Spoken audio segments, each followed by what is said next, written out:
West വെർജീനിയയിൽ ഒരു estate, മൂല്യം $80 million. പിന്നെ പണമായും ആഡംബര കാറുകളായും ആസ്തി വേറെ. എല്ലാം നൽകാം, എനിക്ക് കൊള്ളാവുന്നൊരു കൊറിയൻ ഭർത്താവിന് വേണം. അമേരിക്കയിലെ ഹോട്ടസ്റ്റ് മാട്രിമോണിയൽ വെബ്സൈറ്റ് എന്ന് വിളിപ്പേരുള്ള eHarmonyയിൽ അവിടെ ഒരു അവിവാഹിത കൊടുത്ത ഓൺ ഡിമാൻഡ് പരസ്യമാണിത്. പ്രൊഫൈൽ വെരിഫൈ ചെയ്താൽ മനസ്സിലാകും സംഗതി ഫേക്ക് അല്ല, ഉള്ളതാണ്. കൊറിയയ്ക്ക് ഇന്നൊരു സോഫ്റ്റ് പവർ ഉണ്ട്. അതവരുടെ സിനിമയും സംഗീതവുമാണ്. കഴിഞ്ഞ ഒരു പതിറ്റാണ്ടിനിടെ ലോകം കണ്ട ഏറ്റവും വലിയ സാംസ്കാരിക വിപ്ലവമാണ് ഹാല്യു എന്ന കൊറിയൻ തരംഗം.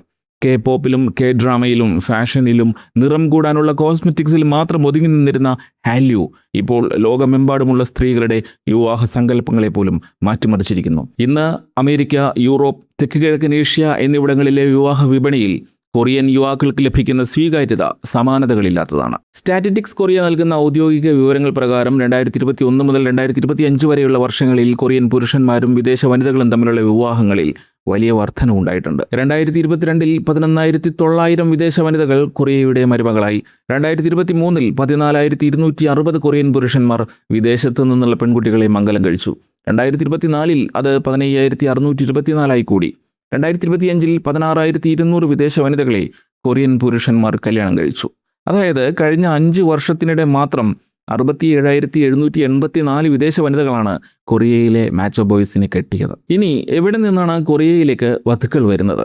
വിയറ്റ്നാമിൽ നിന്നാണ് ഏറ്റവും കൂടുതൽ. 5 വർഷത്തിനിടെ 22,000 വിയറ്റ്നാം വനിതകൾ കൊറിയൻ വരന്മാർക്ക് വരണമല്യം ചാർത്തി. 2ാം സ്ഥാനത്ത് ചൈനയാണ്. 11,500 ചൈനീസ് പെൺകുട്ടികളെ കൊറിയയിലേക്ക് കെട്ടിച്ചയച്ചു. തായ്ലൻഡിൽ നിന്ന് 7,300 പെൺകുട്ടികളും ജപ്പാനിൽ നിന്ന് 5,400 പെൺകുട്ടികളും കൊറിയക്കാരെ കെട്ടി. അമേരിക്കൻ വൻകരയിൽ നിന്നും യൂറോപ്പിൽ നിന്നുമുള്ള 4,800 സ്ത്രീകളാണ് കൊറിയൻ വരന്മാരെ ആശിച്ച് മോഹിച്ച് കല്യാണം കഴിച്ചത്. ശരാശരി കണക്കെടുത്താൽ അന്താരാഷ്ട്ര വിവാഹങ്ങളിൽ കൊറിയൻ വരന്മാർക്ക് 37 വയസ്സും വധുക്കൾക്ക് 29 വയസ്സുമാണ് പ്രായം. ദക്ഷിണ കൊറിയയിലെ ജേജു ഐലൻഡ്, സൗത്ത് ചുങ്ജിയോങ് പ്രവിശ്യകളിലാണ് ഇത്തരം വിവാഹങ്ങൾ കൂടുതൽ നടക്കുന്നത്. പറയുമ്പോൾ എല്ലാം പറയണമല്ലോ. കഴിഞ്ഞ 5 വർഷത്തിനിടെ 640 ഇന്ത്യൻ സ്ത്രീകൾക്ക് മാത്രമാണ് കൊറിയയുടെ മരുമകളാകാൻ ഭാഗ്യം കിട്ടിയിരിക്കുന്നത്. വളരെ കുറവാണ്, പക്ഷേ വർഷാവർഷം ഈ കണക്ക് കൂടി വരുന്നുണ്ട്. എന്താണ് കൊറിയൻ പുരുഷന്മാരെ ലോകമെമ്പാടുമുള്ള വിവാഹ മാർക്കറ്റിൽ ഫേവറേറ്റുകളാക്കുന്നത്? കൊറിയൻ ഡ്രാമകളിൽ പുരുഷന്മാർ മാച്ചോ ബിംബങ്ങളാണ്. സ്ത്രീകളുടെ വിചാരങ്ങളെ ബഹുമാനിക്കുന്ന, മൃദുല സ്വഭാവമുള്ള, എന്നാൽ ഉത്തരവാദിത്ത ബോധമുള്ള പുരുഷന്മാർ. നായികയുടെ കൊച്ചു കൊച്ചു കാര്യങ്ങൾ ശ്രദ്ധിക്കുന്ന, അവർക്കായി പാചകം ചെയ്യുന്ന, വൈകാരികമായ പിന്തുണ നൽകുന്ന കൊറിയൻ നായകന്മാർ. പങ്കാളികളോട് കാണിക്കുന്ന മാന്യതയും സ്നേഹവുമാണ് ഈ നായകന്മാരുടെ പ്രത്യേകത. ഇതിനൊപ്പം കെ പോപ്പും സൗന്ദര്യ സങ്കല്പങ്ങളും കൊറിയയെ ഹോട്ടാക്കി. BTS, EXO തുടങ്ങിയ കെ പോപ്പ് ബാൻഡുകൾ പുരുഷ സൗന്ദര്യത്തെക്കുറിച്ചുള്ള ആഗോള ധാരണകളെ തിരുത്തി. പുരുഷന്മാർ സ്കിൻ കെയർ നടത്തുന്നതും മേക്കപ്പ് ഉപയോഗിക്കുന്നതും ഫാഷനിൽ അതീവ ശ്രദ്ധ പുലർത്തുന്നതും തെറ്റല്ലെന്ന് കൊറിയൻ പോപ്പ് താരങ്ങൾ കാണിച്ചു തന്നു.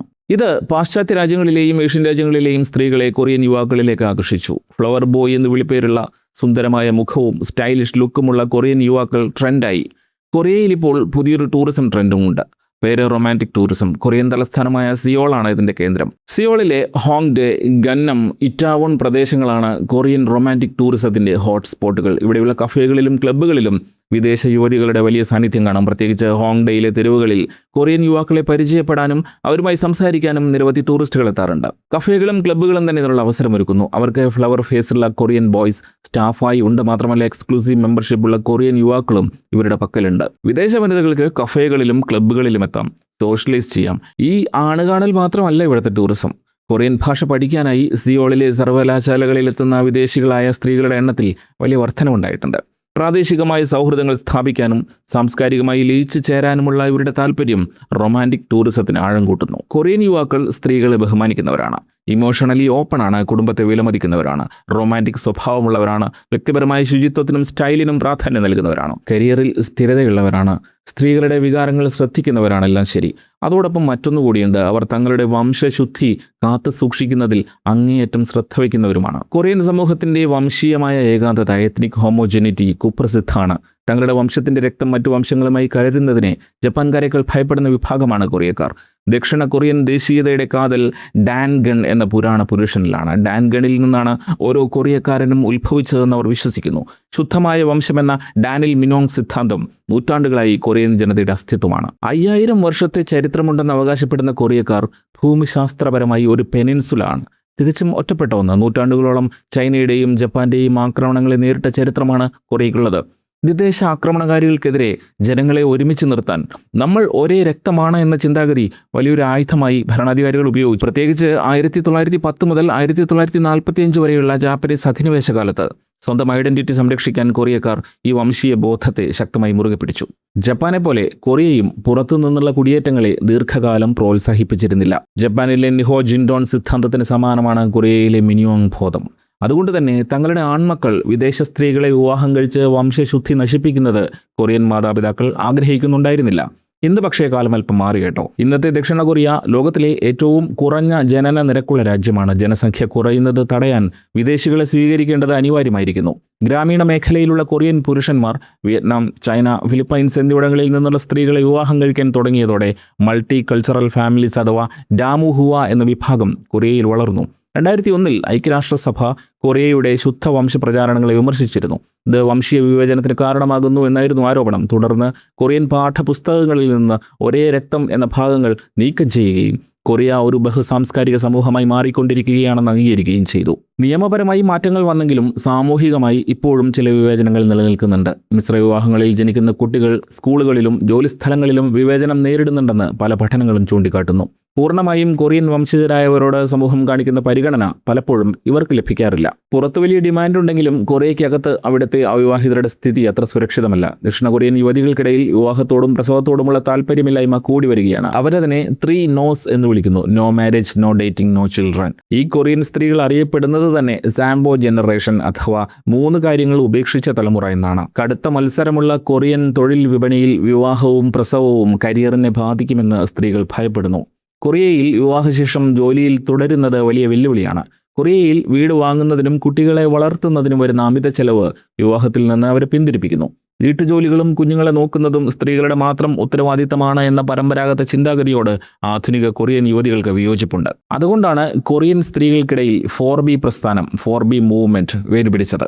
വിവാഹം എന്ന ബിഹോൺ, പ്രസവം എന്ന ബിഷുൾ, ഡേറ്റിംഗ് എന്ന യോനി, ലൈംഗിക ബന്ധം എന്ന സിയോങ് വാങ്ങി എന്നിവ വേണ്ടെന്ന് വെക്കുന്ന ഒരു സാമൂഹിക വിപ്ലവം തന്നെ ഒരു വിഭാഗം കൊറിയൻ സ്ത്രീകൾക്കിടയിൽ ശക്തമാണ്. ദക്ഷിണ കൊറിയയിലെ സ്റ്റാറ്റിസ്റ്റിക്സ് ബ്യൂറോയുടെ ഏറ്റവും പുതിയ കണക്കുകൾ പ്രകാരം അവിവാഹിതരുടെ എണ്ണം റെക്കോർഡ് വർധനവിലാണ്. 25-നും 49-നും ഇടയിൽ പ്രായമുള്ള പുരുഷന്മാരിൽ ഏകദേശം 50 മുതൽ 55% പേർ വരെ അവിവാഹിതരാണ്.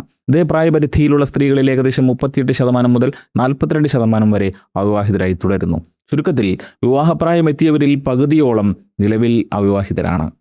5.1 കോടിയാണ് കൊറിയൻ ജനസംഖ്യ. ഇതിൽ സ്ത്രീ പുരുഷ അനുപാതം ഏകദേശം തുല്യമാണെങ്കിലും വിവാഹ വിപണിയിൽ സ്ഥിതി വ്യത്യസ്തമാണ്. വിവാഹപ്രായത്തിലുള്ള യുവാക്കളുടെ എണ്ണം യുവതികളുടേതിനേക്കാൾ കൂടുതലാണ്. ഇത് പല പുരുഷന്മാർക്കും കൊറിയൻ വിവാഹ പങ്കാളിയെ കണ്ടെത്തുന്നതിന് തടസ്സമാകുന്നു. ഇതേ കാരണത്താലാണ് കൊറിയൻ യുവാക്കൾ വിദേശ വധുക്കളെ, പ്രത്യേകിച്ച് തെക്ക് കിഴക്കൻ ഏഷ്യയിൽ നിന്നുള്ളവരെ തേടി പോകുന്നത്.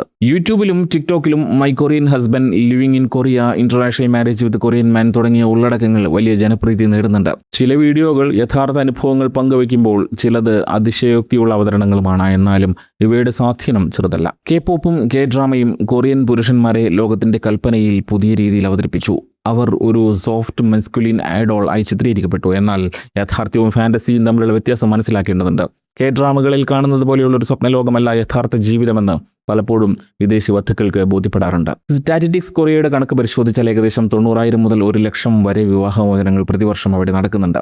കൊറിയൻ വിവാഹമോചന നിരക്കിൽ ഇപ്പോൾ 2 പ്രധാന മാറ്റങ്ങളാണ് കാണുന്നത്. ഒന്ന്, ഗ്രേ ഡിവോഴ്സ്.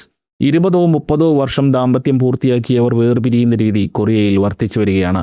മക്കൾ വളർന്ന സ്വതന്ത്രരായ ശേഷം സ്വന്തം ജീവിതം ആസ്വദിക്കാനായി ദമ്പതികൾ വേർപിരിയുന്നതിനെയാണ് ഗ്രേ ഡിവോഴ്സ് എന്ന് വിളിക്കുന്നത്. നിലവിൽ മൊത്തം വിവാഹമോചനങ്ങളിൽ ഏകദേശം 35 മുതൽ 40% വരെ ഈ വിഭാഗത്തിലാണ്. പിന്നെയുള്ളത് നവദമ്പതികളുടെ വേർപിരിയൽ. വിവാഹം കഴിഞ്ഞ 4 വർഷത്തിനുള്ളിൽ വേർപിരിയുന്നവരുടെ എണ്ണത്തിൽ നേരിയ കുറവുണ്ടായിട്ടുണ്ട്. ഇതിന് പ്രധാന കാരണം വിവാഹങ്ങളുടെ എണ്ണം തന്നെ കുറഞ്ഞതാണ്. പേഴ്സണാലിറ്റി ഡിഫറൻസ് തന്നെയാണ് വിവാഹമോചനങ്ങളിലെ പ്രധാന കാരണം. സാമ്പത്തിക പ്രതിസന്ധി, കുടുംബാംഗങ്ങളുമായുള്ള പ്രശ്നങ്ങൾ എന്നിവയും കാരണമാണ്. വിദേശ വധുക്കളിലെ ഡൈവോഴ്സിന്റെ കാരണങ്ങളിൽ ഭാഷാപരവും സാംസ്കാരികവുമായ വ്യത്യാസങ്ങൾ കൂടിയുണ്ട്. കാണും പോലെയല്ല, കൊറിയൻ ഭാഷ പഠിച്ചെടുക്കുന്നത് അത്രമാത്രം കഠിനമാണ്.